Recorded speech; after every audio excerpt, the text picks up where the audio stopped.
Hello, I'm Erin Silva. I'm an associate professor and state extension specialist in organic agriculture, and I'm here to talk to you today about organic agriculture. So there's a lot of consumer misconception about what organic is, but there is a specific definition for organic agriculture that's housed by the USDA National Organic Program, the body that regulates and certifies organic farmers in the US. And this definition is that organic production or organic farming is a production system that is managed to respond to site-specific conditions by integrating cultural, biological, and mechanical practices that foster the cycling of resources, promote ecological balance, and conserve biodiversity. So some important words to note within this definition is that organic is focusing on biology and ecology, and the integration of those practices to promote cycling of resources and biodiversity.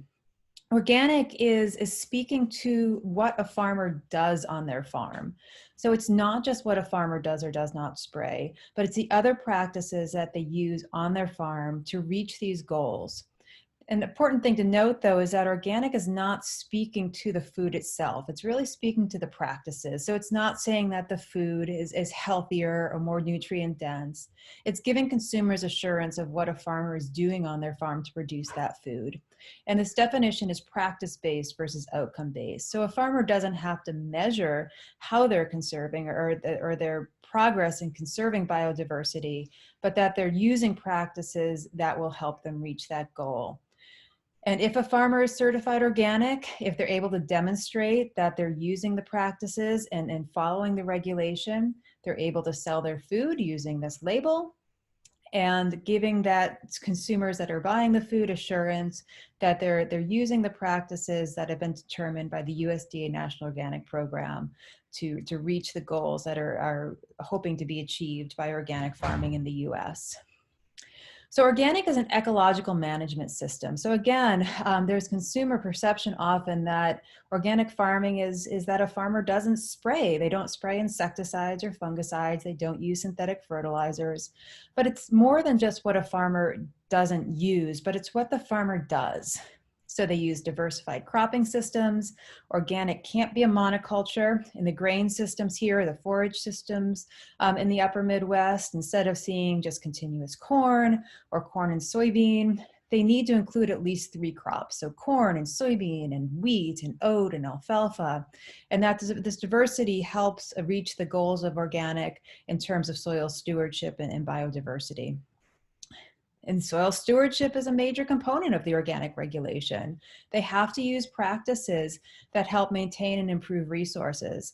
And again, the regulation isn't outcome-based, so they don't necessarily need to measure that in a soil test or demonstrate their progress in that with a soil test, but instead demonstrate they're using practices to help them achieve those goals. Animals must have access to pasture. And there can't be any antibiotic use in livestock, and this differs in other regulatory structures. There's organic regulation or organic program in the US, but there's also organic regulatory structures in the EU and Canada and Japan, and these have different, slightly different applications in terms of how they interpret the organic principles. So in the EU, antibiotic use is allowed in certain circumstances, but it's absolutely prohibited in the US. It prohibits synthetic inputs, so no synthetic nitrogen, no synthetic pesticides, and it also prohibits the use of GMO crops. So it's really putting together a suite of practices that allow for the ecological management of their agricultural system.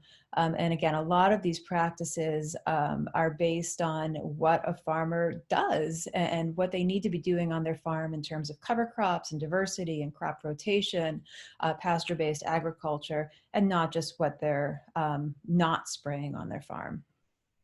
The EU definition of organic agriculture is slightly different, but I think it's important to note some of the similarities when we look at how organic is applied globally. So the EU definition, because again, different countries, different regions of the globe have different interpretations and different applications of the regulatory structure that farmers need to use to sell products organically. This definition cites organic production as an overall system of farm management and food production.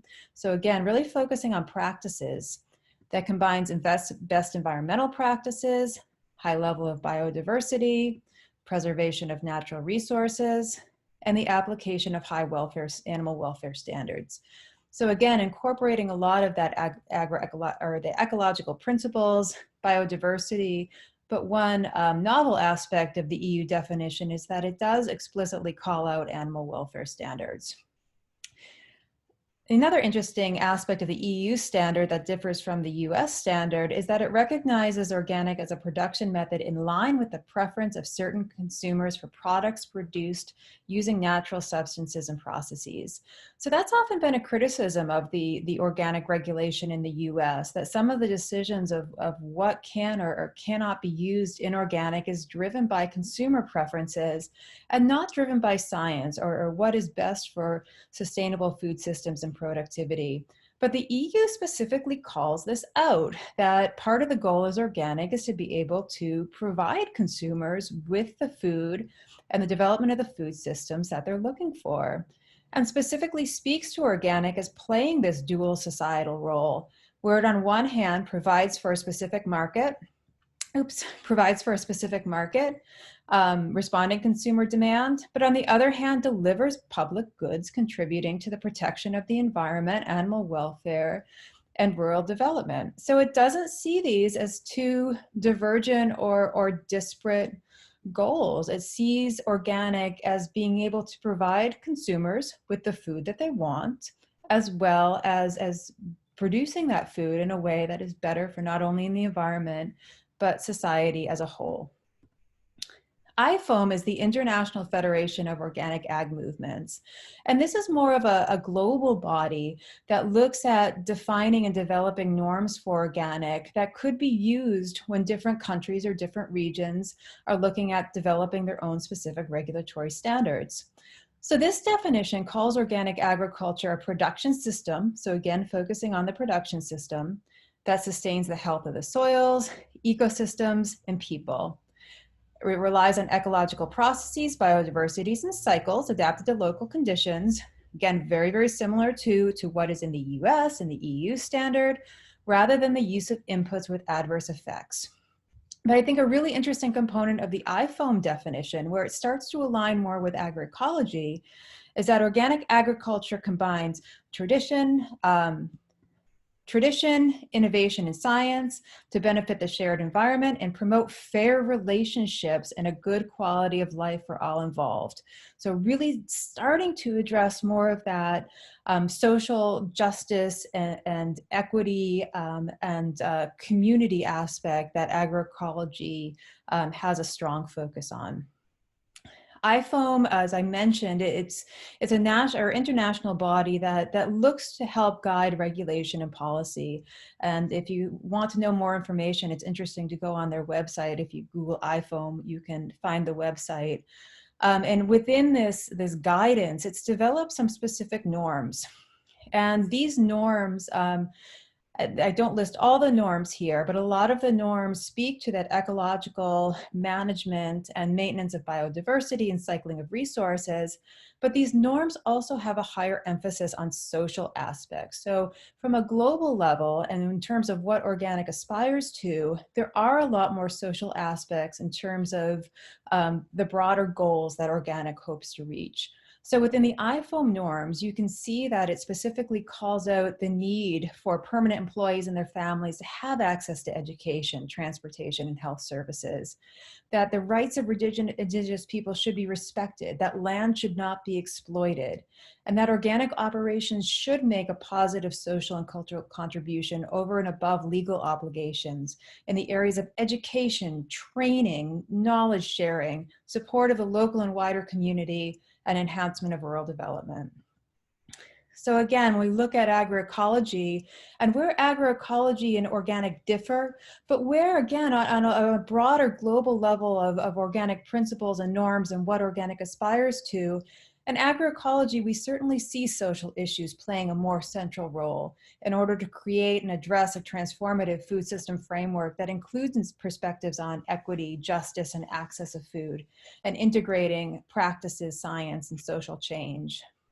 And other issues that agroecology address that the IFOAM norms start to address as well are issues of knowledge sharing, knowledge production, and the central role of women and indigenous cultures, and solidarity economies and the development of skills and working conditions.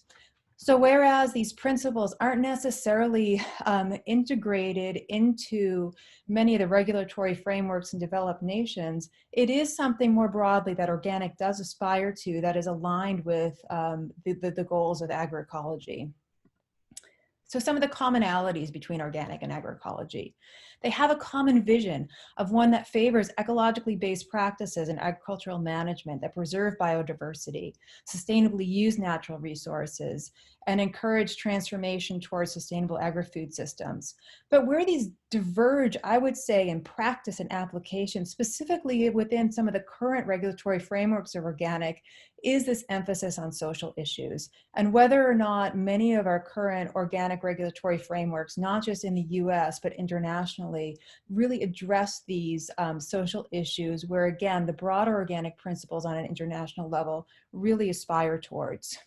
So again, there's a recognition that this is a shortcoming of the US organic regulatory framework, and there are some initiatives to create an alternative organic label that starts to fold in some of these goals and start to include these within the certification process.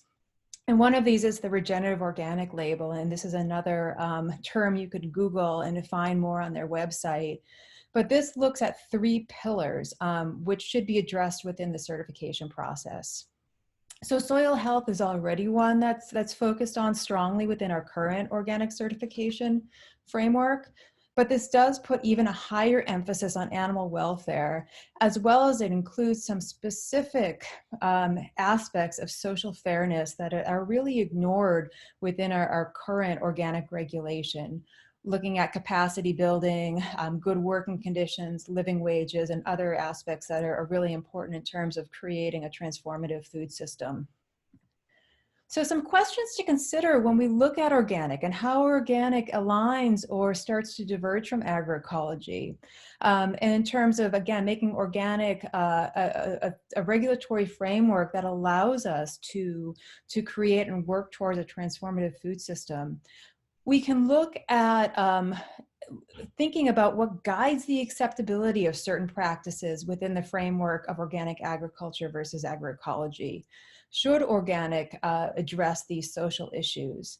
One of the challenges in terms of including some of these alternative assessments or alternative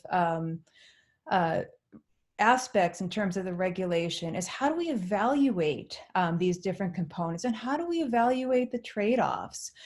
Some of these trade-offs can be thought of in terms of some of the more controversial aspects of the production practices, the inclusion or exclusion of GMOs, or the inclusion or exclusion of antibiotics. How do we measure that in terms of their role in creating a sustainable and productive food system?